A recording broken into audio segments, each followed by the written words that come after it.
ദുരന്തർ 2 സിനിമയുടെ ട്രെയിലർ പുറത്തിറങ്ങിയിട്ടുണ്ട്. നമുക്ക് എല്ലാവർക്കും അറിയാം ഫസ്റ്റ് പാർട്ട് ആണെങ്കിൽ പക്ക ഹിറ്റായിരുന്നു. 1000 കോടിക്ക് മുകളിലൊക്കെ കളക്ഷൻ കിട്ടിയ സിനിമയായിരുന്നു. അപ്പോൾ അതിൻ്റെ സെക്കൻഡ് പാർട്ട് ഇപ്പോൾ ഇറങ്ങാൻ പോകുന്നത് മാർച്ച് 19-ാം തീയതിയാണ് ഈ ഒരു സിനിമ പുറത്തിറങ്ങുന്നത്. ഇതിന് ട്രെയിലർ ഇപ്പം വന്നിട്ടുണ്ടായിരുന്നു. ഒരു കിടിലൻ ട്രെയിലറാണ് വന്നിരിക്കുന്നത്. അതിലാണെങ്കിൽ ഫസ്റ്റിലെ പോലെ തന്നെ മേക്കിംഗ് ആണെങ്കിലും ആ ഒരു ക്വാളിറ്റിയും പ്രൊഡക്ഷൻ ക്വാളിറ്റിയും ഒക്കെ ആ ഒരു ട്രെയിലറിനകത്ത് നമുക്ക് കാണാൻ ഫീൽ ചെയ്യുന്നുണ്ട്. നായകനായിട്ട് വരുന്നത് രൺവീർ സിംഗ് ആണ്. അതുപോലെ തന്നെ നമ്മുടെ സഞ്ജയ് ദത്തും ഒക്കെ ഒരു പ്രധാന കഥാപാത്രത്തിൽ ഈ സിനിമയിൽ വരുന്നുണ്ട്.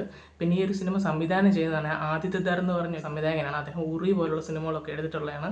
ഇതിലൊരു പ്രത്യേകത എന്ന് വെച്ച് കഴിഞ്ഞാൽ പുള്ളിക്കാരൻ എടുക്കുന്ന സിനിമകളെല്ലാം ഒരു റിയൽ ലൈഫ് പടങ്ങളായിരിക്കും. അപ്പം അതിൽ വരുന്ന ക്യാരക്ടേഴ്സും എല്ലാം റിയൽ ആയിരിക്കും. ഇതിൻ്റെ ഒരു ട്രെയിലർ കാണുമ്പോൾ നമുക്കത് നല്ല രീതിക്ക് തന്നെ ഫീൽ ചെയ്യുന്നുണ്ട്. ആദ്യത്തെ പടത്തിന് വേണ്ടി ഇങ്ങനെയാണ് നമ്മൾ വെയിറ്റ് ചെയ്തിരുന്നത്, അതേ ഒരു വൈബ് ഇതിലും കിട്ടുന്നുണ്ട്. ഉറപ്പായിട്ടും ഈ ഒരു പടം കത്തിക്കും എന്നുള്ള കാര്യത്തിൽ ഒരു സംശയം വേണ്ട. ചിലപ്പോൾ ഒരു 2000 കോടിയൊക്കെ കളക്ഷൻ നേടാൻ കെൽപ്പുള്ളൊരു സിനിമ തന്നെയാണ് നമ്മുടെ ദുരന്തർ 2 എന്ന് പറയുന്ന സിനിമ. എന്തായാലും നമ്മുടെ ഇതിലെ നായകൻ്റെ ഫാമിലിക്ക് എന്താണ് സംഭവിച്ചതെന്നുള്ളത് നമുക്ക് ഈ ഒരു സെക്കൻഡ് പാർട്ടിൽ കാണാൻ പറ്റും. അത് ഭയങ്കര ഒരു ഇമോഷണലി കണക്റ്റഡ് ആയിട്ട് ഉള്ളൊരു സംഭവം ആയിരിക്കുമെന്ന് എനിക്ക് തോന്നുന്നു. അത് ട്രെയിലറിൻ്റെ ഒരു പാർട്ടിലൊക്കെ കാണുന്നുണ്ട്. പിന്നെ വൈഫൊക്കെ ആണെങ്കിൽ പുള്ളിക്ക് എതിരായിട്ട് മാറുന്നു എന്നും എനിക്കൊരു ഡൗട്ടുണ്ട്. എന്തായാലും ട്രെയിലർ കിടിലനായിട്ട് വന്നിട്ടുണ്ട്. നിങ്ങൾക്ക് ഈ ഒരു ട്രെയിലർ ഇഷ്ടപ്പെട്ടുണ്ടോ എന്തില്ലോ എന്നുള്ളത് നിങ്ങൾ കമൻറ്റ് ചെയ്യുക.